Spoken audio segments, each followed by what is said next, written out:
আসসালামু আলাইকুম, আশা করি আপনারা ভালো আছেন। আজকে ভিডিওটি নিয়ে আসলাম টিয়া পাখির বাচ্চা বা শানকুনুর কুনুর লরি যে কোনো পাখির বাচ্চা, ছোট নবজাত শিশু 20 দিন 22 দিন 25 দিন এমন বয়সের বাচ্চা কেনার পরে কিছু কিছু বিপদের সম্মুখীন হই। যারা নতুন পাখি পালক তারা বিশেষ করে এই সমস্যার সম্মুখীন হন, ফলে বাচ্চাকে সার্ভাইভ করাতে পারেন না। আমার মনে হয় এই টাইপের ভিডিও কেউ এর আগে নিয়ে আসে নাই। একটা বাচ্চাকে সঠিক পরিচর্যা করে কিভাবে আপনারা বড় করে তুলবেন। শুরুতে আপনাকে বাচ্চা কিনে নিয়ে আসার পরে তার রুম টেম্পারেচার সম্বন্ধে জ্ঞান থাকা লাগবে। ছোট বাচ্চার জন্য 30 থেকে 32 ডিগ্রি টেম্পারেচার পারফেক্ট। যদি ছোট বাচ্চাকে টেম্পারেচার ঠিক না রাখা যায়, সঠিকভাবে হজম করতে পারবে না। হজম বিষয়টা এমন, যদি টেম্পারেচার ঠিক না রাখেন বা বাচ্চা কোনোভাবে আঘাত পেয়েছে বা বাচ্চাকে ওভার ফিডিং করাই দিছেন বা বাচ্চার পায়খানা বা কোনো একটা রোগের সম্মুখীন হয়েছে, এই কিছু একটা যদি ইস্যু বডিতে এসে থাকে, পাখির বাচ্চা হজম করতে পারবে না। এখন কিভাবে করতে পারবে না? প্রশ্ন এমন আসতে পারে, হজমের কাজ হজম, অসুস্থতার কাজ অসুস্থতা। নেভার। একটা টিয়া পাখির বাচ্চার বডিতে 80% ইমিউনিটি থাকে, যেটা ডাইজেস্ট করতে প্রয়োজন পড়ে। আমি দীর্ঘদিন থেকে পাখি পালছি, এটা আমার একটা অভিজ্ঞতা, প্লাস আমি এটার উপরে রিসার্চও করেছি, যেহেতু আমার সাথে ঘটছে বিষয়গুলা। এর মাঝে একটু বলে দিই, আমি কোনো ভেটেনারি ডাক্তার না বা আমি ভেটেনারি কোনো প্রকারের কোর্স নিই নাই, বাট পাখি পালার অভিজ্ঞতা, বারবার কোনো বিপদের সম্মুখীন হয়েছি, ওটা নিয়ে রিসার্চ করেছি। এই রিসার্চ করে করে একটা অভিজ্ঞতা তৈরি হয়েছে, বাট এগুলো অনলাইন সেক্টরে কেউ উপস্থাপন করে না। একজন নতুন পাখি পালক সে একটা বাচ্চাকে কিভাবে সার্ভাইভ করাবে, এই বিষয় নিয়ে তো আশা করি এটা আপনাদের অনেক কাজে আসবে ভিডিওটা। বাচ্চার বডিতে ইমিউনিটি 100%-এর মধ্যে 70 থেকে 80% প্রয়োজন পড়ে তার ডাইজেস্ট করতে, বাচ্চার হজম ক্রিয়া চলমান রাখতে 70 থেকে 80% প্রয়োজন পড়ে। আর 20% বডি স্ট্রাকচার ঠিক রাখার জন্য, তার ফেদার গ্রোথ, তারপরে তার চোখ ফোটা, তার নখ বড় হওয়া, তার পাগুলো ঠিক রাখা, সতেজ রাখা, এগুলো 20% প্রয়োজন পড়ে।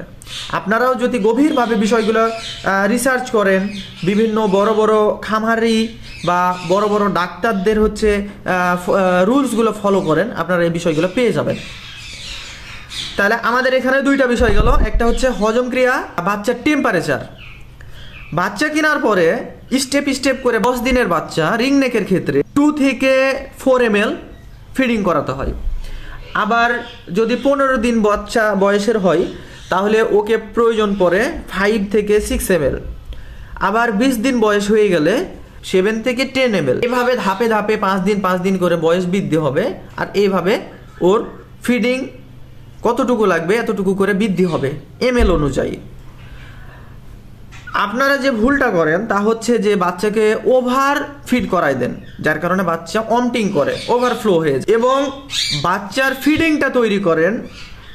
বাচ্চার হজমের প্রবলেম বা গ্যাস্ট্রিক প্রবলেমের মূল কারণ হচ্ছে আপনাদের তৈরি করা হ্যান্ডফিড। কিভাবে হ্যান্ডফিডটা তৈরি করেন? নতুন নতুন পাখি পালক পাখি কিনে নিয়ে এসে গরম পানিতে সরাসরি ফিডটা মিশাই দেয়।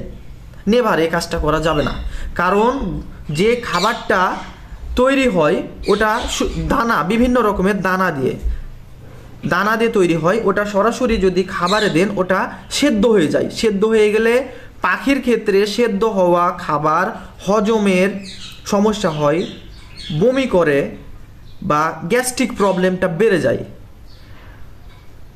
শুরুতে ঠান্ডা পানি দিয়ে পাউডারটাকে মিশাই নিতে হবে। হ্যান্ডফিডটাকে শুরুতে ঠান্ডা পানি দিয়ে মিশাই রেখে দিতে হবে। 2-3 মিনিট পানি দিয়ে রেখে দিলেন, 2-3 মিনিট রেখে দিলে অটোমেটিক্যালি সে একে অপরের সাথে অ্যাডজাস্ট হয়ে যে পেস্ট তৈরি হয়ে যাবে। চামচ দিয়ে নাড়া দিলেন, এরপরে এক্সট্রা একটা বাটিতে গরম পানি নিয়ে, টিনের বাটিতে নিয়ে ওর উপরে রেখে নাড়া দিলে অটোমেটিক্যালি গরম হয়ে যাবে। এবার বাচ্চাটার ওই অল্প একটু পরিমাণে হাতের উপর সাইডে নিয়ে ওর টেম্পারেচারটা বুঝতে হবে যে হ্যাঁ আমার সহনশীল, আমার বডিতে সহন হচ্ছে। ওই সময় ওই বাচ্চাটাকে ওভার হিট ফিড করানো যাবে না এবং ঠান্ডা ফিডও করানো যাবে না। বাচ্চা ঠান্ডা লেগে যাক, আঘাত পাক অথবা রোগ হোক বাচ্চা ডাইজেশন করা অফ করে দিবে, শুকিয়ে যাবে আস্তে আস্তে ধীরে ধীরে, মানে শুকিয়ে শীর্ণ হয়ে একটা সময় মারা যাবে। এটা হচ্ছে প্রবলেম। বাচ্চা, অনেকে বলেন ভাই বাচ্চা গ্রোথ হচ্ছে না, শুকিয়ে যাচ্ছে। কারণ হচ্ছে আপনার বাচ্চার বডিতে কিছু কিছু প্রবলেম দেখা দিচ্ছে, এবং পেটের ভেতরে যদি ভুল মানের খাবার খাওয়াই দেন বা ফিডটা তৈরি করছেন, ওই সময়ে আপনি সেফটি মেনটেন করেন নাই, সেক্ষেত্রে জীবাণু পেটের মধ্যে গেলে বমি করবে, বাচ্চা শুকায় মারা যাবে। এবং বাচ্চা যখন ফেদার বের হয়ে ফ্লাইংয়ের মতো বয়স হবে, ওই সময়ে দুইটা প্রবলেমের সম্মুখীন হবেন। তার মধ্যে একটা হচ্ছে বাচ্চাকে ফিডিং করাবেন, বমি করে ফেলবে, এরপরে বাচ্চা বমি করে আস্তে আস্তে শুকায় শুকায় শুকায় শুকায় মারা যাবে। ওই সময়টাতে ও নিজে থেকে সেলফ ফিডে যেতে চাই, কিন্তু আমরা এই জিনিসটা বুঝি না। ওদেরকে ছোট ছোট করে খাবার কেটে দিতে হবে, এবং ওদের খাবারের উপরে পুরোপুরি ডিপেন্ডেবল হয়ে থাকলে হবে না। আপনাকে মাঝে মাঝে 5 ml 6 ml এরকমভাবে ফিডিং করাতে হবে, সাথে ইমেস্টেট ব্যবহার করতে হবে, তাহলে আর বমিটা করবে না। আরেকটা প্রবলেমের সম্মুখীন হবেন, এটা হচ্ছে মারাত্মক প্রবলেম। সেটা হচ্ছে বাচ্চাকে ফ্লাইং অবস্থা, পাখনায় শক্ত হয়ে গেছে, ওই অবস্থায় ঘাড়ে নিয়ে বাইরে যান, বাচ্চা ফ্লাই দিয়ে উড়ে চলে যায়। এটা হচ্ছে বড় মারাত্মক সমস্যা। আমি এমন দেখছি 10টার মধ্যে 7টা বাচ্চাই এইভাবে উড়ে চলে গেছে, একটা বয়সে 2 মাস 2.5 মাস যখন হয়েছে উড়ে চলে গেছে। মানে 10টা বাচ্চার মধ্যে 7টাই এরকমভাবে ডেথ হয়েছে। অতএব আমি যে 4টা বিষয় আপনাদের সামনে তুলে ধরলাম, আপনারা এই 4টা জিনিস যদি ভালো মতো মনোযোগ দিয়ে ফোকাস দিয়ে বাচ্চাটাকে কন্টিনিউ রাখতে পারেন, আশা করি আপনার পাখি আপনার কাছেই থাকবে, বড় হবে, মারা যাবে না, উড়ে যাবে না, বয়স হবে, কথা শিখবে, এবং আপনার সাথে বন্ধু সুলভ ব্যবহারে সে আপনার সাথে জড়িত থাকবে। ওকে, থ্যাংক ইউ। আশা করি এখান থেকে ইম্পর্টেন্ট কিছু তথ্য পাইছেন। ভালো লেগে থাকলে আমার ফলো দিয়ে রাখবেন, যেন আমি নেক্সটে ভিডিও ছাড়লে আপনারা দেখতে পান, এবং লাইক কমেন্ট করবেন, আমার নিজের অনুপ্রেরণার সৃষ্টি হবে।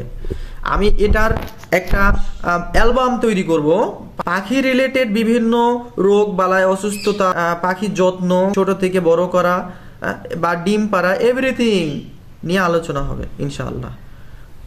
ভালো থাকুন সবাই, আসসালামু আলাইকুম।